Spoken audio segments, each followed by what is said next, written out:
Welcome to the System Simplified podcast, where we feature top leaders who share stories on how to successfully systemize a business. Now, let's get started with the show.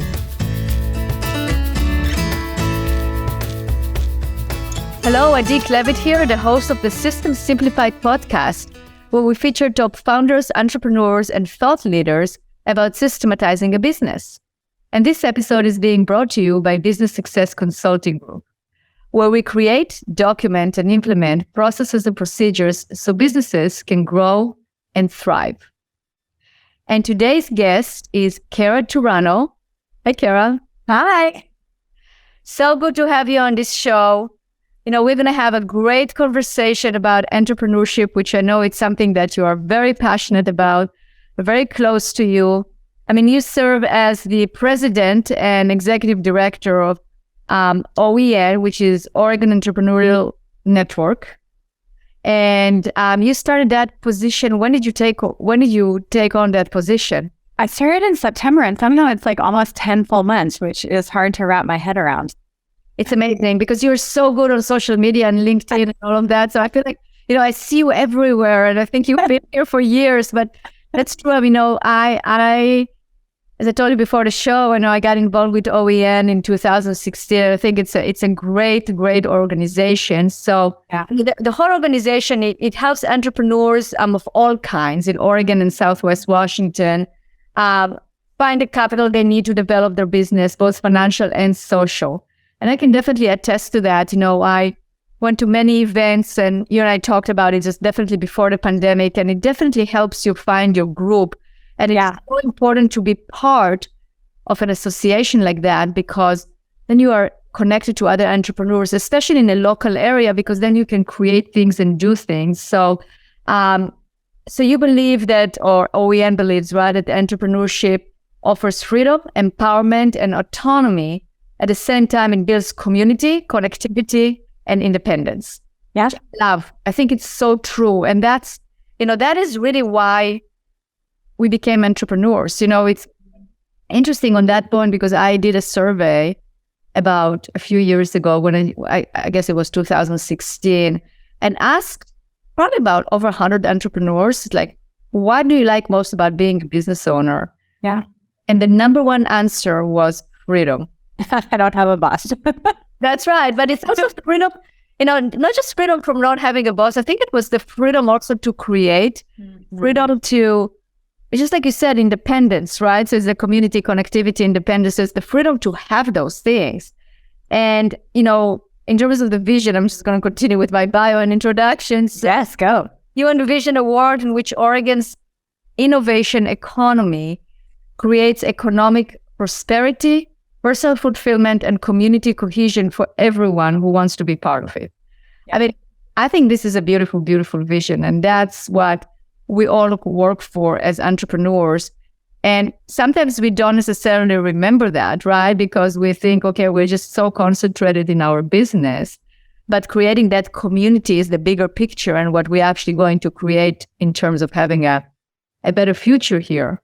Absolutely. But now I also need to introduce you, because you have such an amazing resume here. So you're definitely passionate about entrepreneurship as a wealth building avenue for individuals and a driver for community building. You're the former COO at the Technology Association of Oregon.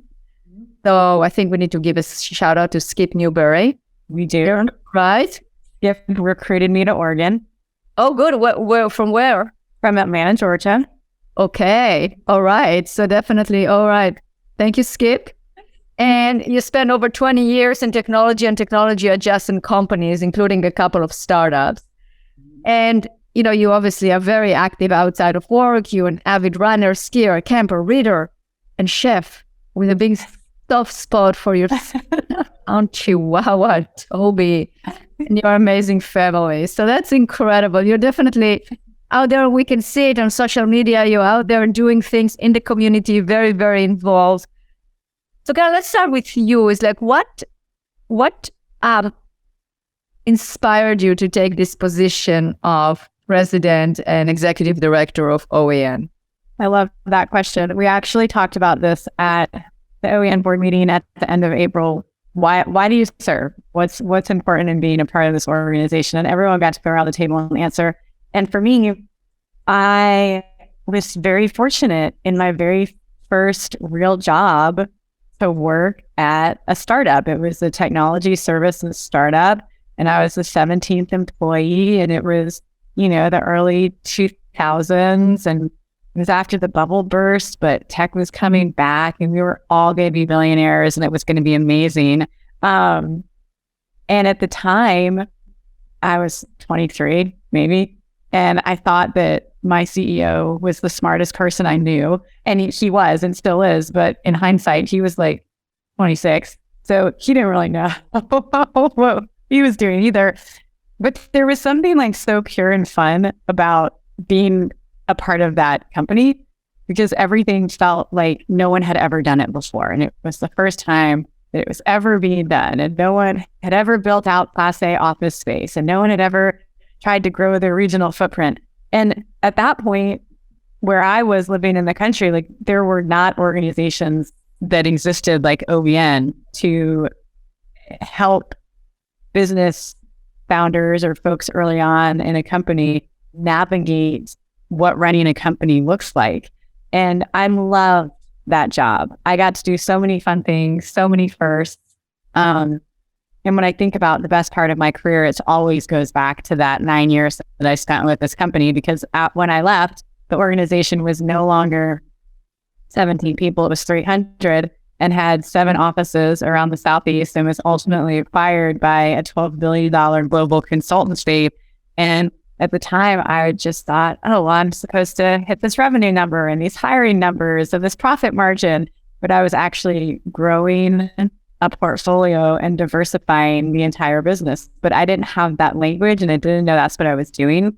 And so in my head, I always thought, oh, I'd love to go back and go on that journey again. But I know I can never do it the same way, because the naivety or the lack of knowledge that made it so fun, I now have. So I think I'm a little more jaded.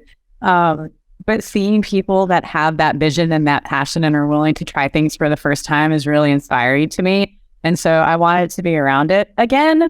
And that's what inspired me to take this job. I wanted to support the people that were doing the work that afforded me my favorite career opportunity so that they can go and do that for other people. That's so cool. What a great story. Yeah, it was so fun. And then I was joking around with Michael Getz from Newmark, and I said, here I was 29 years old. They send me to Atlanta and tell me to get office space and build out an office. And it's during the recession and everything was very inexpensive.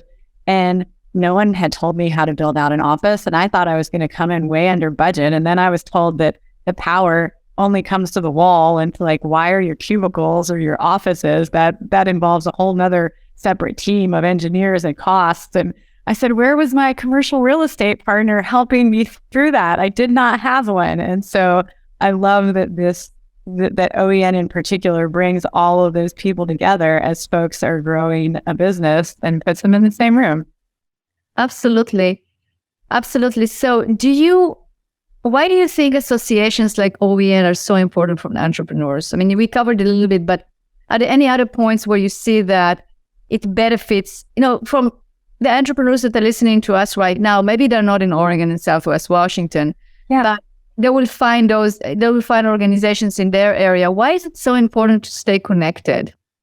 I love that question too. I tell people that my job is to bring together the funders, the founders, and the folks that help them grow their businesses.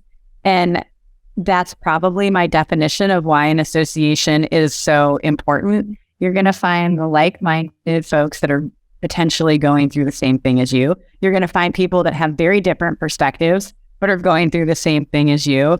You're going to find people that may be able to mentor you, serve as an advisor, be your future employees, become your banker, perhaps be your accountant, and or potentially be an investor. And it's really unique to bring all of those parts of a network together, because it's not just the entrepreneurs in the room. It really is everybody that is going to support their endeavors. And I think that's what makes an association or a membership organization like OEN really interesting. compared to potentially like an accelerator or, an angel investing group. Like you really are bringing everyone into the fold. And that's what makes innovation and entrepreneurship actually thrive in a city. That's so true. How do you navigate with the differences of public? Like you have the startups, the more mature businesses, etc. in terms of catering to them? Like what do you find are the best events, or what is the most successful that you find in terms of bringing people together from all areas of their levels or careers? I think if you're talking about OEN events specifically, I'm going to go with our tried and true Hub Talks, because that is an event where you're bringing successful entrepreneurs to talk about their journey to a room full of folks that are somewhere else on the path. So you've got both the experience and the less experience. You have folks in the room that are pitching their businesses. So that's pretty cool because they're, somewhere on that entrepreneurial journey. And then in that room, you also have the people that are interested in investing and the companies that are able to provide services. So I think that a Hub Talk like event is a room where there are so many opportunities for a serendipitous encounter to help you grow a business. And then where OEN also functions is really helping those entrepreneurs, wherever they are in their journey, figure out the right next step for them. And that's one of the things I love. I try to talk to an entrepreneur every single day to remind me why I do this job, and it's absolutely for them. And sometimes, maybe you just have a really good idea, but you haven't, I know you all talk a lot about process, but maybe you haven't even put a business plan together. And that's where a small business development center is going to be really, really helpful. Or maybe you've got your, minimal viable product and you really are at that first, seed stage beyond friends and family investment. And we're happy to connect you to the Portland Seed Fund or Cascade Angels. Or maybe you've moved on and, you're looking for that maybe Series A, and we can do that. Or perhaps you really do want to get into an accelerator and we have those options. Or maybe you're trying to do this through non-dilutive funding. We can introduce you to different organizations that way or help you find the right grant. So I think that we have our events, and then as an organization and other organizations like us can help you have those roadmaps of where to go next. Absolutely. What are the most challenging things about, let's talk about investing. What do you find is the most challenging for companies to actually get investing capital, basically to get capital or to get investors to actually be interested in them or being willing to invest? Oh, gosh, that's a really good question. And I would say it's probably everyone's number one complaint. There's not enough access to capital. Some of it is really understanding the investor's thesis and what they're looking for. If you are building a marketplace and an investor is only interested in B2B SaaS platforms, it's not a good fit. So doing your research is really important, and knowing what people are really looking for when they make that investment.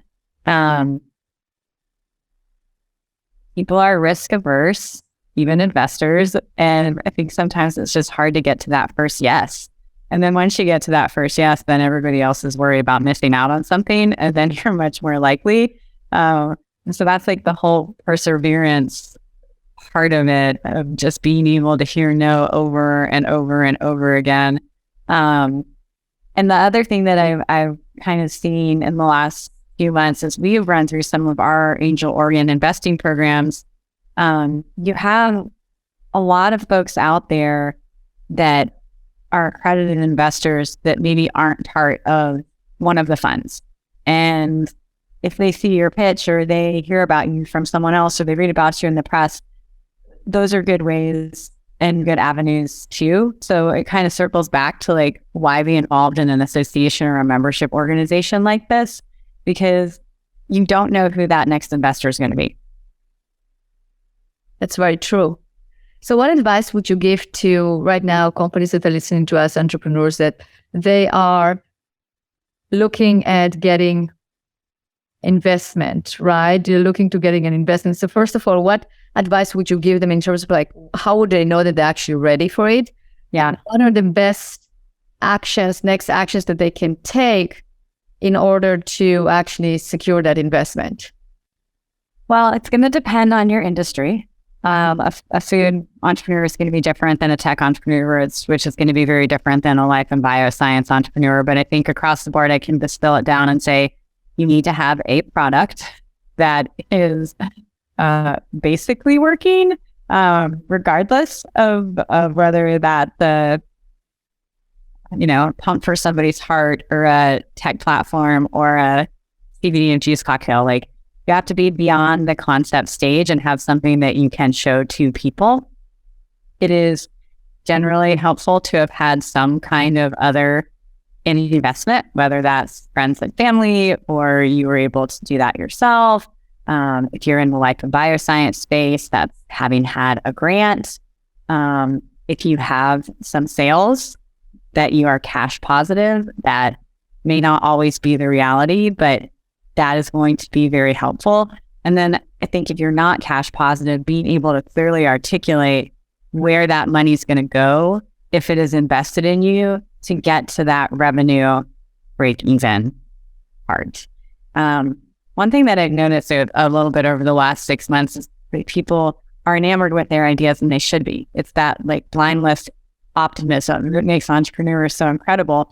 But to sometimes be realistic and do that research about your competitors and who else is out there in the marketplace, and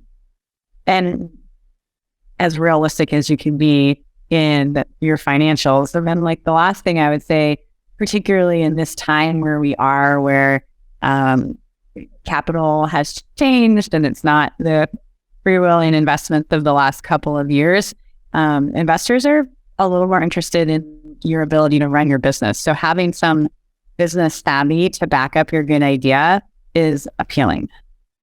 Absolutely. I just did a podcast recently with Travis Luther, who is a serial entrepreneur, great guy. And he actually shared his experience, the good and the bad, like the failing and then realizing what he learned from those failures. And one of the advice that he gave, and that's why he became so successful, is that you really have to establish that need, and somebody else will need that product. So the market research or showing that it's actually there is a need and somebody will buy it is so important, because he thought he had the greatest idea, but then the first few businesses failed because they didn't show a profit and there was no need for it, right? Or people were not. That's not what they needed. So that is one, and I also wrote a blog about it, because you're right. I mean, you have to make sure that you can have a bright idea for sure, but you have to test it and make sure that there is actually an audience or a public for it, because otherwise, who's going to invest in it, right? It's going to be too much risk. So those are very good points. Very good points. So now let's say at what point an entrepreneur should look into becoming an investor? Because I think, if we say, okay, the complaint is not enough capital, maybe there are entrepreneurs right now that are listening to us and say, well, I would love to invest in other businesses, but what does that entail? What's the risk? How do I become an investor? Yeah, that's such a good question. I think investing is scary. People are afraid to do it. And early stage investing is very risky. I mean, 8 out of 10 companies are likely to fail. So your potential to make money off of your investment is hit or miss. I know a good investment. I get the right. Now the contract is you can just invest and that's gone, right? Yeah, I think that option as well. I view it as a different way to invest in your community by doing some angel investing. But there are tons of angel investing groups. In Oregon, there's the Oregon Venture Fund, there's the Portland Seed Fund, there's Rogue Venture Partners, there's Cascade Angels. There are various check amounts that you need to commit to be a part of the fund. Accreditation, I think, scares people that you are accredited. I'm pretty sure if you have an income of 250,000 as an individual and 350 as a partnered pair, or assets in excess of $1 million. So there are some barriers to investing, and I think we are all aware of that. So there's some challenges there. And then throughout the US, there is TIE. So we have a TIE Oregon chapter, and TIE does a really good job of doing investor training. And I cannot remember what their minimum check number is. The Rogue Venture Partners Women Funds, they do a $10,000 check, so it's not, as steep. And then all of these groups will encourage you to sit through the due diligence process and learn how to ask the questions and figure out which companies are really investable.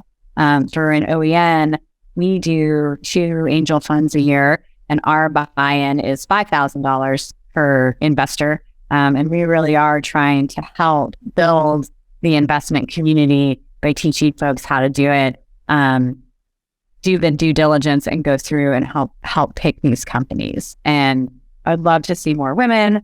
I would love to see more diverse founders. I would love to see past founders considering doing some angel investing as a pay it forward. In particular, I don't think it's a realistic expectation that everyone's friends and family are going to be able to provide them with that initial capital. And I think angel investing is a really interesting way to help backfill that gap. Absolutely. So for those listeners that don't know that term, how would you define angel investing? Oh, it's such a good question too. And everyone's going to define that differently. Angel investors are probably the ones that are willing to take on the most risk. Their investment tends to be smaller. There is something that I'm not quite exactly sure I remember how to define around your options that you are acquiring. Because if you invest through a state, there's convertible notes, and there's all kinds of different very technical things that happens where angels are protected because they're willing to take that greater risk on the front end. But an angel investor is what it sounds like. It's that person that's coming in at the greatest time of need and providing that influx of capital. Cool. But let's talk about the wins. Okay, so what did you experience from working with entrepreneurs that actually invested in other businesses, were angel investors or invested the capital? What are some of their stories that inspires you so we can inspire others? What are the wins from doing that? Oh, that's wonderful. Well, I think the stories from Elemental, that was based here in Portland, that then became part of AWS, are some great narratives around that. There's several of those very early on Elemental employees who have gone on and found other businesses. They've been able to invest in themselves and the community by creating businesses. I have a couple of folks on the OEN board who have done startups and now are angel investing with OEN, with Cascade, with PS Staff, with Rogue Venture. The folks that are committed to investing are very generous with where they invest their capital. I'm trying to think of like the biggest success story. I don't know that I have one off the top of my head, but I think that's just because we haven't seen that next big company. Right.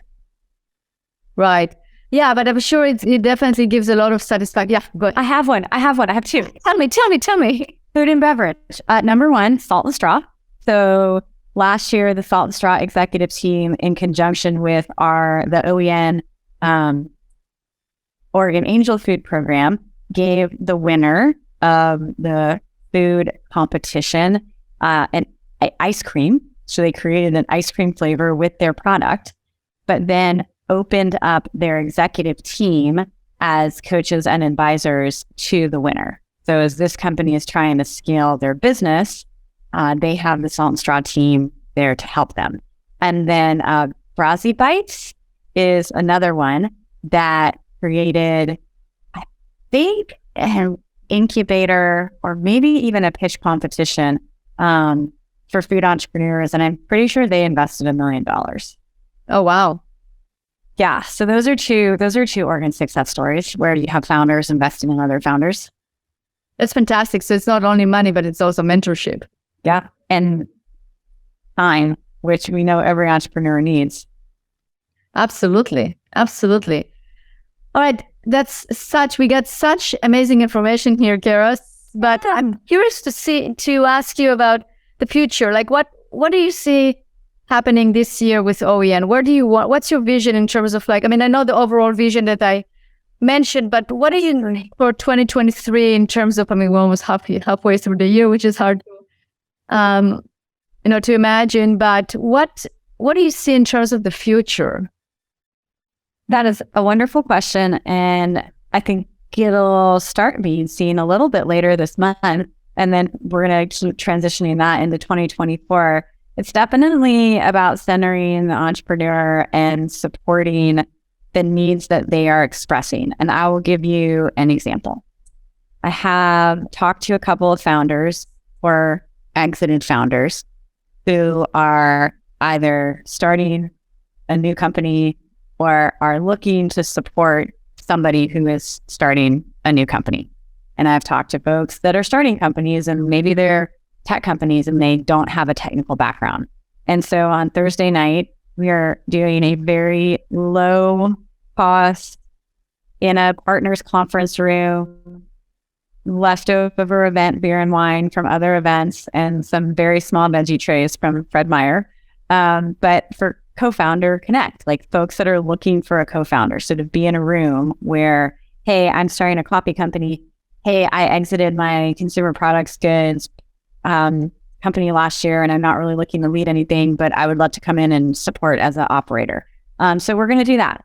And then we're going to do a session around entrepreneur mental health, because it is really hard to be an entrepreneur. And entrepreneurs suffer a burnout at 25% higher rates than people that are not entrepreneurs. So I would expect to see some programming like that where it's in person, supportive, probably not a lot of speaking panels. But I would also say that we're looking at different education series. So I know you mentioned that you come in at a certain point and talk to business founders about when is the right time to set up a process and what should that process look like? And what should your first process be? So I think you'll continue to see more things like that, and definitely some more in-person opportunities to connect. That's great. That is so great, because that's really what creates our community, and that is really what keeps the economy going and keeps us connected and moving forward, because, the ups and downs will happen, but having a strong community and a strong support, that is definitely, that's the light at the end of the tunnel, right? That's what guides us. So it's great. We're both sitting probably in our homes doing this podcast today. And I know that the world has really changed from a work perspective for a lot of us. And then there's a lot of folks that to run their business, they go to a storefront every single day. And if we're not out supporting them in the streets of our community, we're not doing justice to everybody that really is an entrepreneur out there. 'Cause not everyone is a tech founder or a bioscience founder or, a creative. So we have a lot of folks that are starting businesses in person that need our support. I think being in person just affords more of those opportunities. I agree. I absolutely agree. So, Cara, thank you so much for all that you do. For your service, for the creating of this community, and for keeping entrepreneurship, going in Oregon, which is very, very important. And thank you for being a guest on this podcast. Thank you so much. This has been fun. I appreciate what you do for entrepreneurs too. Thank you.